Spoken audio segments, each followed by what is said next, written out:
Hi guys, আমি নিয়ে চলে এসেছি আমি স্প্ল্যানেড থেকে কি কিনেছি তার একটা ভিডিও। তো ফার্স্টেই রয়েছে এই সাইড ব্যাগটা, যেটা মাস্টার্ড ইয়েলো কালারের একটা ব্যাগ। এখানে দেখো একটা ছোট্ট পুচকু মতো পাউচ আছে যার মধ্যে খুচরো টাকা রাখা যাবে। আর এখানে দুটো বড় বড় চেন আছে, ভেতরে অনেকটা স্পেস আছে। তো এর মধ্যে না অনেক কিছু ক্যারি করা যাবে, সামনাসামনি কোথাও গেলে অনেক কিছু নিয়ে যাওয়া যাবে। আমার বেশ ভালো লেগেছে এটা। নেক্সট আমি কিনেছি এই লং স্কার্টটা, যেটা ব্ল্যাক কালারের। এটা আমি ব্ল্যাক এই জন্যই নিলাম যাতে আমি সব কিছু কালারের সাথে পরতে পারি।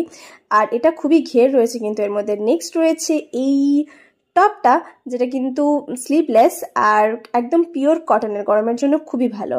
নেক্সট আমি একটা ওড়না কিনেছিলাম, যেটা আমি খুঁজেই পাচ্ছি না যে আমি কোথায় রেখেছি। নেক্সট আমি শ্রীদাস থেকে কিনেছি জুতো। তো দেখো এই শ্যুটা আমি কিনেছি, যেটা আমি মানে কাজে পরে যাওয়ার জন্য, যাতে সারাদিন পরে থাকলে এটা কমফোর্টেবল লাগবে। আর নেক্সট কিনেছি এটা, এই স্যান্ডেলটা। দেখো এটা কেমন লাগছে, আমার কিন্তু বেশ কিউট লেগেছে। তো কোন জিনিসটা তোমাদের বেশি ভালো লাগলো আমাকে কমেন্ট করে জানাও। দেখা হচ্ছে নেক্সট ভিডিওতে, ততক্ষণের জন্য টাটা।